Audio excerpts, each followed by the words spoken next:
Nous avons le devoir, par respect pour nous-mêmes, de mieux nous connaître. On parle souvent de la détestation des Noirs vis-à-vis d'eux-mêmes, entre eux-mêmes.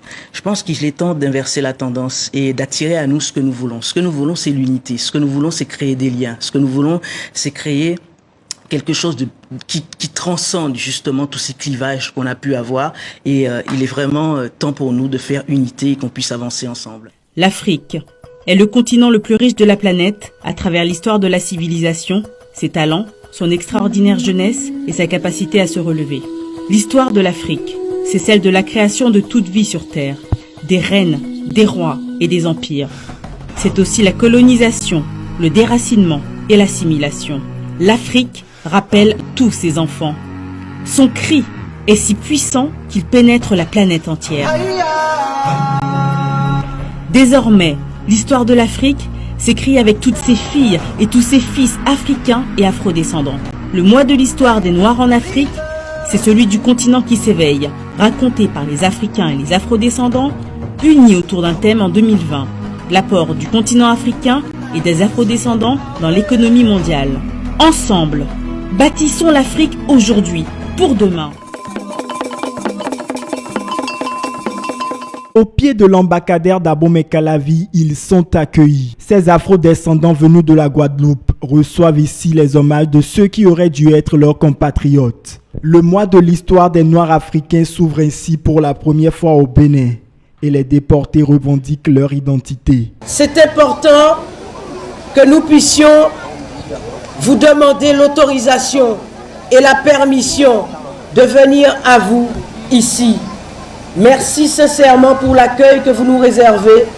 Nous autres, nos ancêtres africains qui ont été réduits en esclavage et qui ont été travaillés dans les cannes à sucre des colons.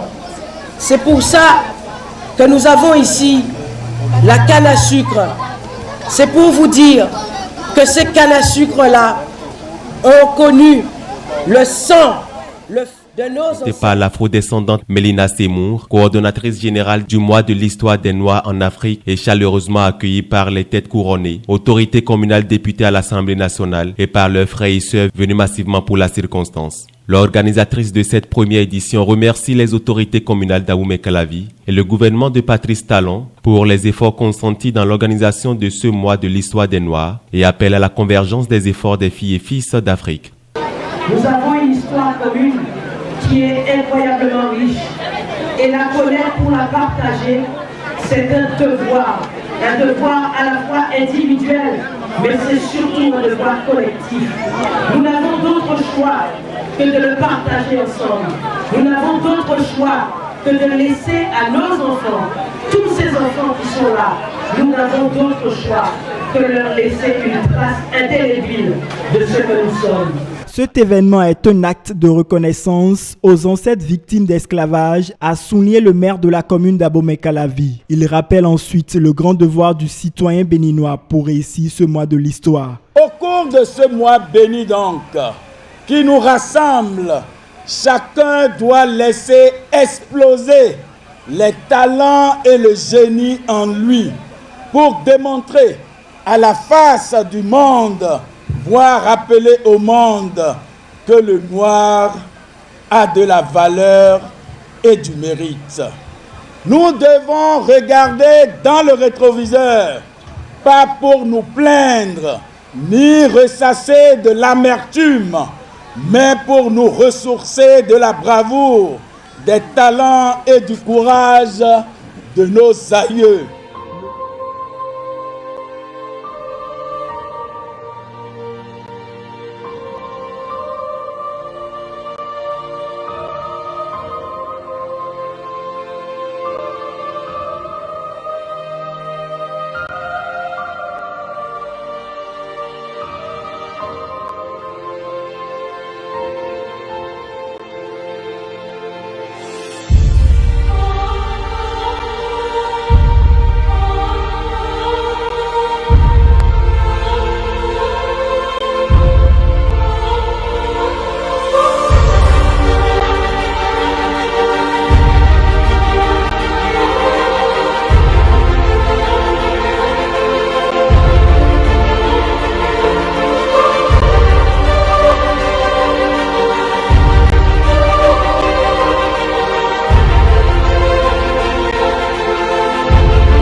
nous avons surtout le devoir d'avoir une terre, la terre-mère nourricière, et que nous devons y faire couler de nouveau le lait et le miel. C'est ça la mission. La mission, c'est de créer le bonheur, parce qu'il nous a été donné, et aujourd'hui, nous devons le restaurer. En dehors du Bénin, le mois de l'histoire des Noirs s'effectue aussi au Sénégal, en Côte d'Ivoire, au Congo, au Tchad et aux Comores sous l'impulsion de l'ONG Africa Mondo.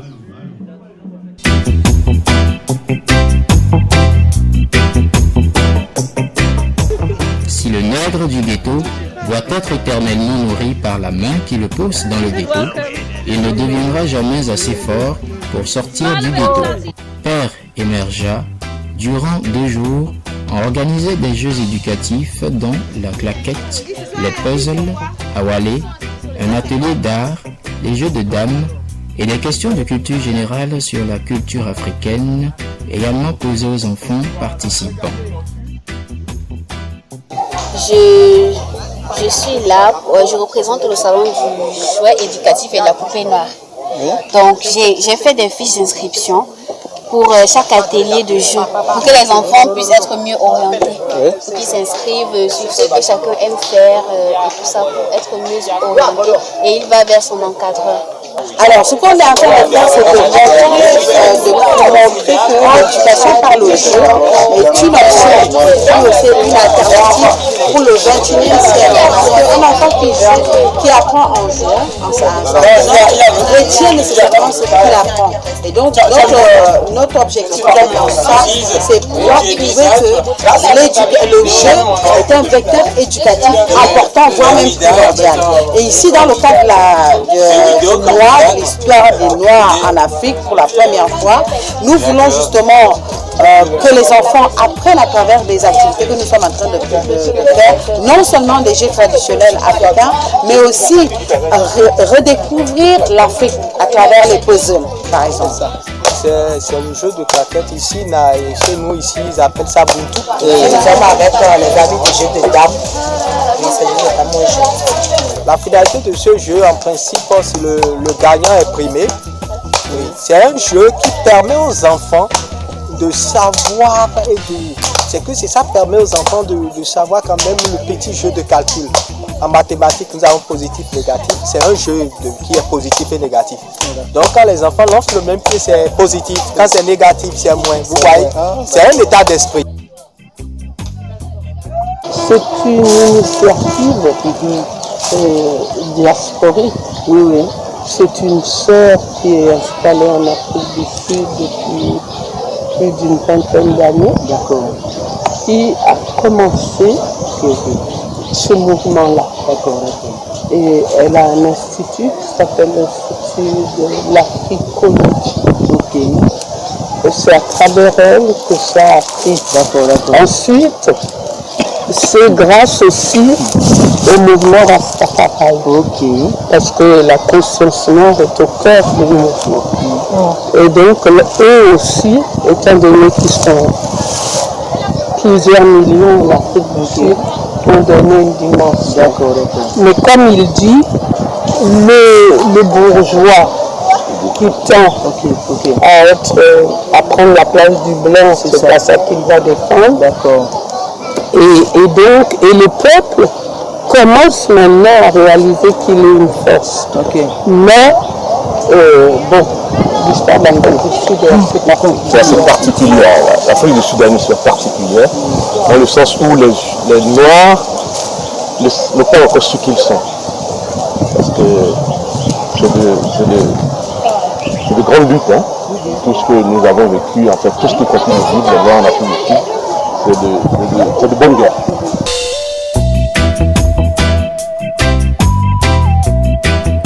Aujourd'hui, ce qu'on demande, c'est que le mois de l'histoire des Noirs puisse être officialisé dans tous les États africains, dans tous les États d'Afrique. Ça peut s'appeler le mois de l'histoire des Noirs, ça peut s'appeler le mois des Miladodermes, ça peut s'appeler le mois de l'Afrique, peu importe.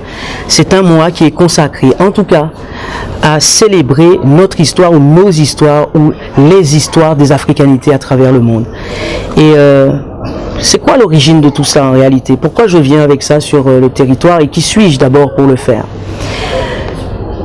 Je suis donc guadeloupéenne, afro-descendante. Nous sommes au cœur de la décennie internationale des personnes d'ascendance africaine, érigée par l'ONU, 2015-2024. En 2017, j'arrive donc au Canada où je m'implique et je m'intéresse à la célébration, à la commémoration du mois de l'histoire des Noirs à Québec. Et donc je m'implique petit à petit effectivement dans la table de concertation du mois de l'histoire des Noirs dans la ville de Québec.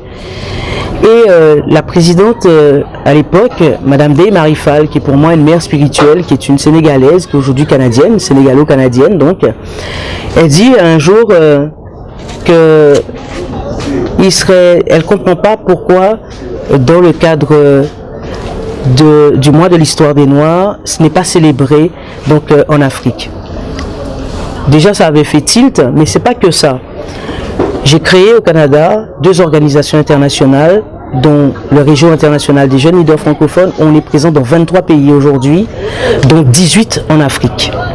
Et je me suis rendu compte avec cette première organisation que les jeunes avaient une méconnaissance de leur histoire commune, mais au-delà de ça, de l'histoire de leur pays respectif. Non seulement ça, en plus quand on commence à y mettre la Caraïbe dedans, les Antilles, etc. Alors là, ils sont complètement perdus. On ne connaît pas notre histoire commune. Donc, ce qui fait qu'on a beaucoup de préjugés entre nous-mêmes, Antillais, Caribéens, Africains, etc. Ensuite, j'ai créé une deuxième organisation à partir du Réseau international des jeunes leaders francophones. Quand je suis arrivé ici et quand j'ai foulé le sol africain pour la première fois, je suis arrivé à Lomé, au Togo. Je suis arrivé comme si j'étais arrivé chez moi à Pointe-à-Pitre. Et j'ai rencontré effectivement des jeunes qui sont motivés, des femmes très motivées, que ce soit au Togo, que ce soit effectivement au Bénin, particulièrement dans la cité lacustre de Ganvier, quand je suis arrivé avec ce jeune très motivé, Barthélémy Onsou, qui m'a présenté des femmes qui étaient volontaires et qui sont dynamiques et qui ne demandent pas l'aumône. Ce sont juste des femmes qui ont besoin d'un coup de projecteur sur ce qu'elles font. Et du coup, ça m'a permis effectivement de dire comment on allait mettre tout ça en relief pour pouvoir faire cause commune, pour pouvoir nous mettre ensemble pour faire des choses. Et c'est comme ça qu'on apprend à mieux se connaître. Donc je retourne au Canada avec ça. Et chaque fois que, puisque les 2 organisations siègent chez moi au Canada, à chaque fois que Antillais, Caribéens, Afrodescendants et Africains se réunissent, ça va pas toujours dans le bon sens, quoi. Il y a toujours des frictions. Parce que nous autres, nous venons avec beaucoup de préjugés. Parce que nous sommes noirs, nous avons la même couleur de peau, certes, mais en même temps, nous sommes avec notre histoire. Moi, je suis française, une Française qui revendique son africanité aujourd'hui. Donc, avec tout chargé, effectivement, de toute cette occidentalité. Donc, on a beaucoup de préjugés sur nos frères et sœurs africains. Je me dis, bon, comment effectivement pacifier les choses, comment mieux se comprendre, parce que nous venons du même continent de toute façon, et que nous avons dans nos gènes, dans notre ADN, le même sang qui coule. Et donc, comment faire justement pour pacifier les choses? Donc, c'est comme ça que ce qu'avait dit la présidente en disant, elle ne comprend pas pourquoi le mois de l'histoire des Noirs n'a jamais été célébré sur le continent africain, ça a fait tilt. Et j'ai pris ça comme une espèce de mission qui m'a frappé comme ça au cœur, et qui m'a permis de créer des ponts et des liens et d'arriver au mois de l'histoire des Noirs ici en Afrique. C'est comme ça qu'effectivement l'idée a germé et de l'idée, on est passé à la concrétisation et donc sur une dizaine de pays, il y en a quand même 6 qui ont pu organiser le mois de l'histoire des Noirs, des ministres partout dans tous les pays, sont partenaires, sont parrains de l'opération et tout ça. Et vraiment ça nous fait plaisir parce que il y a un tel accueil du mois de l'histoire des Noirs, comme je vous dis, on peut appeler ça comme on veut, le mois de l'Afrique, le mois des mélanodermes, le mois de, enfin, toutes sortes de, peu importe en fait, mettez ça au nom où vous voulez, mais il faut un mois pour célébrer vraiment notre histoire commune afin que nous apprenions à mieux nous connaître. Je suis tellement heureuse de vivre ce que je vis. 29 jours de célébration, 29 jours au cœur de l'histoire des Noirs, de l'Afrique, de sa diaspora et des Afro-descendants. Per diem et journalisme en Afrique, pour quel type d'information au public? Ainsi est intitulée une conférence publique qui a eu lieu jeudi 6 février 2020 dans la commune d'Abomey-Calavi. Une initiative de l'afro-descendante Mélina Semou dans le cadre de la première édition du mois de l'histoire des Noirs. Il a été question d'un débat contradictoire entre deux professionnels des médias béninois que sont Zakiat Latunji et Tanguy Agoy. En sa qualité de présidente de l'Union des professionnels des médias du Bénin, UPMB, et en se référant à l'article 5 du Code de déontologie et de l'éthique des médias, Zakiat Latunji a expliqué que la pratique de per diem est une sorte de corruption légalisée et antinomique à la fonction du journaliste. Per diem, d'accord. Oui et non. Oui, parce que c'est devenu comme une corruption légalisée. Non, parce que c'est proscrit par le code d'éthique et de déontologie. Et aujourd'hui, c'est comme si c'était normal. Il y en a même parmi nous qui exigent les per diem sur des terrains de reportage. Et la réflexion aujourd'hui, c'est de voir vraiment comment on fait face à cette situation-là pour que, est-ce que le journaliste, une fois qu'il prend les per diem, il n'y a pas une déformation de l'information après, ou il n'y a pas une répercussion vu qu'il a reçu quelque chose en retour dans le traitement de l'information. Pour sa part, Tanguy Agoy estime que le per diem peut être comparé aux frais de mission que reçoivent les fonctionnaires de l'État. Pourquoi pour les prestations, un agent de l'État, lui, peut avoir ses per diem, ils ont beau l'appeler frais de mission, c'est des per diem. Pourquoi est-ce que ça ne dénature pas la qualité de ce que lui fait? Pour ce professionnel des médias, cette somme que reçoivent les journalistes ne peut en aucun cas influencer l'information qu'ils sont censés livrer. Non, ce qui change la nature de l'information, ce n'est pas le per diem. Qu'est-ce que vous valez-vous si je vous donne 5 000 francs et que d'ici je suis capable d'appeler votre chef pour lui dire, écoutez, j'ai besoin d'un petit regard sur ce que les gens font. Vos 5 000 francs que vous aviez, ma foi, dans vos poches, ne pourraient rien faire ou ne pourraient influencer outre mesure que ce que dira votre chef en fonction de ses intérêts à lui. Que valent 5 000 francs CFA quand votre maison de presse peut être exposée à des lobbies financiers et politiques qui peuvent exercer des pouvoirs et modifier votre ligne éditoriale ou conditionner votre ligne éditoriale. Que je vous remette 5 000 francs ou pas, vous allez obéir à la ligne éditoriale et vous n'en aurez pas le choix. Le public ayant assisté à ce débat a participé aux échanges à travers des questions et apports pour une meilleure compréhension des per diem reçus par les journalistes. Les débatteurs ont proposé des pistes de solutions pour l'amélioration des conditions de vie des professionnels des médias.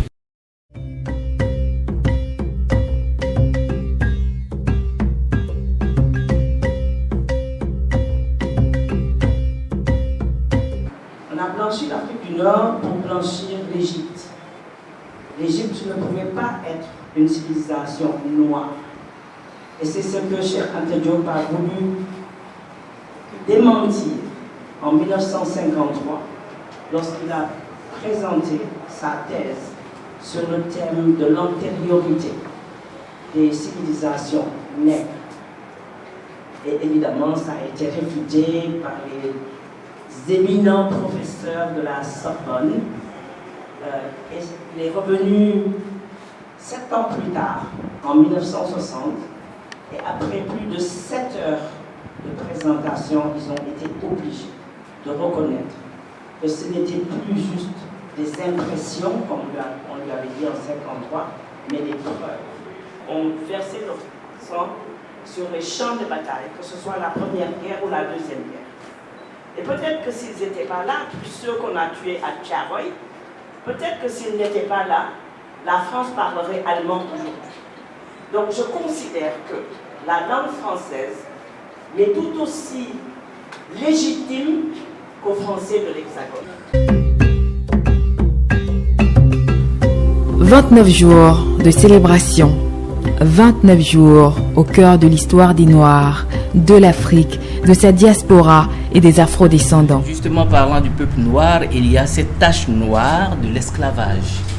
Alors, Aujourd'hui, je vais dire plusieurs siècles après ce phénomène atroce, quel est le message que Africa Mondo peut apporter, je vais dire, à tous les acteurs ou tous ceux qui, d'une façon ou d'une autre, ont été impliqués à ça, je veux dire les vendeurs, je veux dire les acheteurs et les descendants de ceux qui ont été vendus. Dans le cadre du mois de l'histoire des Noirs, pour faire ce que nous sommes en train de faire là, il faut être en paix avec nous-mêmes.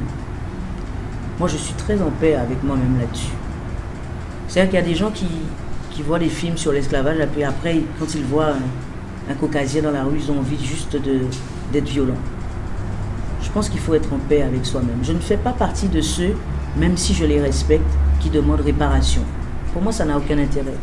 Ce que je demande en revanche, c'est que les États africains puissent reconnaître l'apport des afrodescendants, des Africains et des Africains de la diaspora comme construction au fait que nous bâtissons ensemble l'Afrique, première chose, et qui reconnaissent que le mois de l'histoire des Noirs devienne institutionnel. Aucun pays d'Afrique n'a institutionnalisé le mois de l'histoire des Noirs.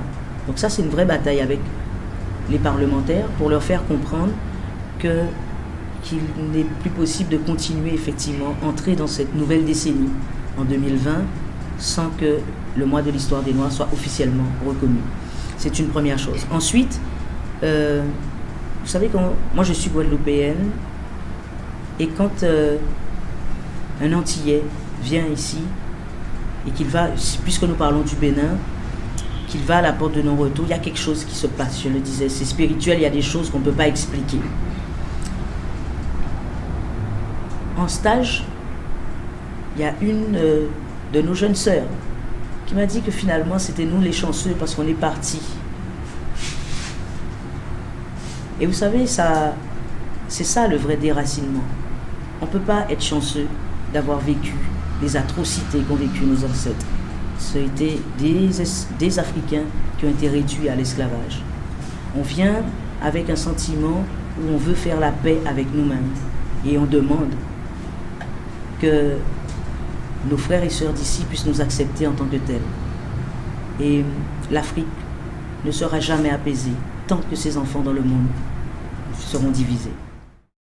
Remettre des trophées aux bâtisseurs de l'Afrique pour le compte du mois de l'histoire des Noirs d'Afrique démarré depuis le 1er février dernier. C'est l'objectif de cette soirée, dite de la pensée de la conscience africaine, ce lundi 24 février à la Maison du Peuple de la mairie d'Abomey-Calavi.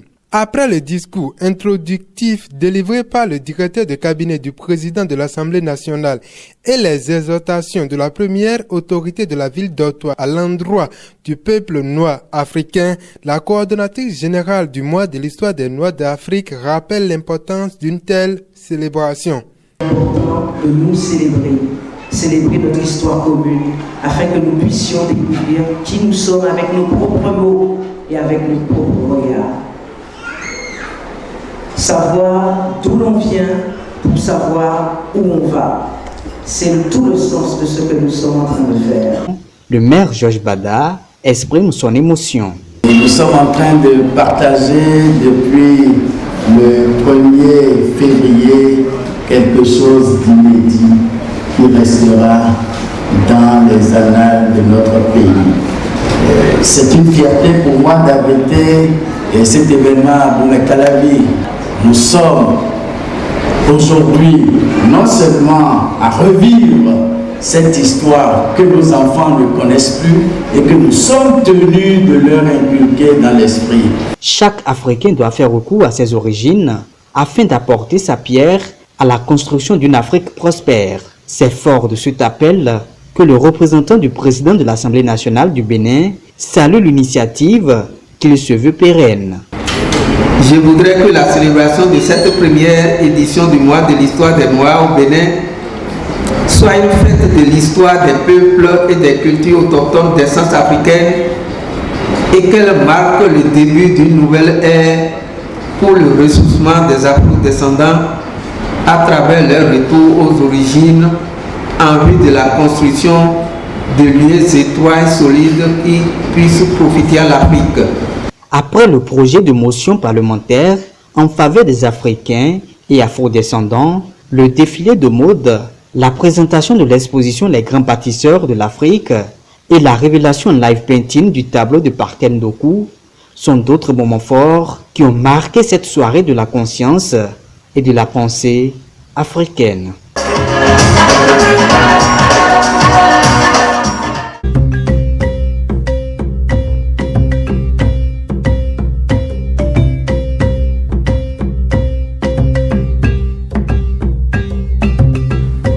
« 29 jours de célébration, 29 jours au cœur de l'histoire des Noirs. Mélina Seymour, guadeloupéenne en terre béninoise, s'est sentie chez elle, s'est reconnectée à sa terre-mère, a rencontré ici, sur la terre de Béhanzin, frères et sœurs. La flamme de l'Afrique, elle l'a toujours portée en elle, de la Guadeloupe au Canada, en passant par toutes ces villes, toutes ces régions, loin de Mama Africa. Ce continent vit en elle, vit en vous, vit en nous. La preuve, l'Afrique nous réunit ici, aujourd'hui. À vous, Barthélemy Oussou. Docteur Charles Dossou-Ligan. Vous, mère d'Abo Mekalavi, Georges Bada. Merci d'avoir cru en elle, en cette femme, la coordonnatrice générale du mois de l'histoire des Noirs en Afrique. Merci d'avoir cru en l'Afrique, en son histoire, en son passé, mais aussi en son futur. Merci d'avoir contribué à la réussite de cet événement.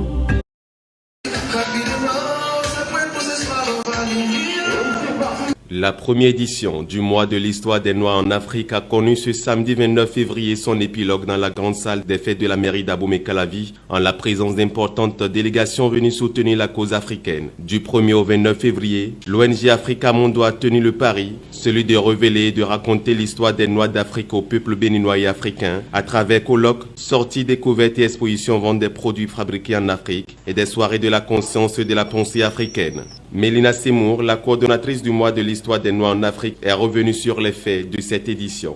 Aujourd'hui, en ce dernier jour du mois de l'histoire des Noirs, pour la première fois célébré de cette façon, au Bénin et dans 6 pays d'Afrique, nous avons eu un engouement populaire. Pourtant, nous avons fait tout cela avec nos propres moyens, nos propres fonds.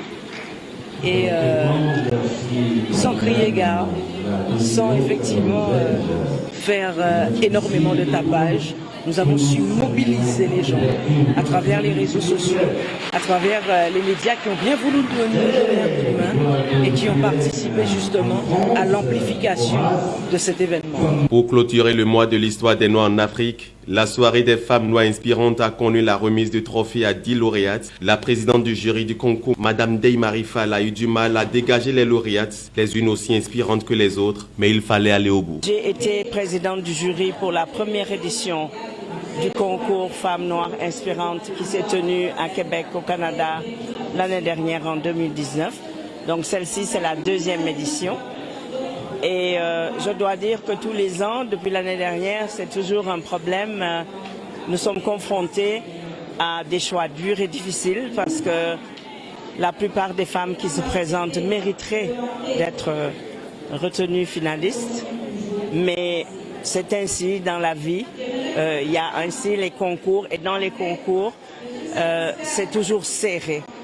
Parmi les lauréates, Sidonie Oué du Gabon et Aïssi Etouma du Cameroun, Gwesta de la soirée se disent satisfaites de l'initiative portée par Mélina Seymour. Le trophée, c'est non seulement un trophée qui du moins me touche du plus profond de mon cœur, parce que toutes les femmes qui sont là, ce sont des femmes méritantes, ce sont des femmes noires inspirantes.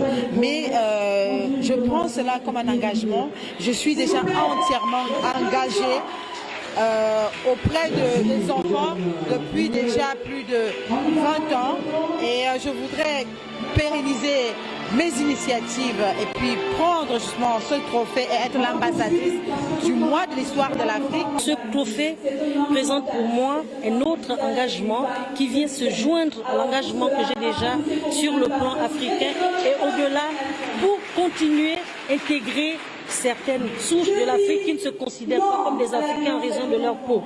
Je vais essayer avec la manière qui est la mienne, la manière féminine, de faire comprendre cela et que l'Afrique puisse gagner, puisque dans tous les cas, c'est l'Afrique qui gagne. Organisée à hauteur de 50 millions de francs CFA sur fonds propres, la coordonnatrice du mois de l'histoire des Noirs en Afrique projette déjà la 2e édition et l'annonce au plus grandiose.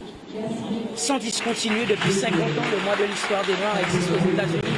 Donc ça va continuer et j'espère bien que dans 50 ans, nous fêterons aussi le mois de l'histoire des Noirs au Bénin. Une petite nouveauté, nous sommes en train de travailler sur un Black History Month Africa Tour où nous allons faire plusieurs stations dans plusieurs pays différents et ça va être aussi une très belle initiative et on commence les demandes de partenariat dès demain. Cette loi d'initiative a enregistré la présentation et la lecture du projet de motion parlementaire en faveur des Africains et des Afro-descendants ainsi que l'officialisation du mois de l'histoire des Noirs. Merci beaucoup, bonne soirée à vous.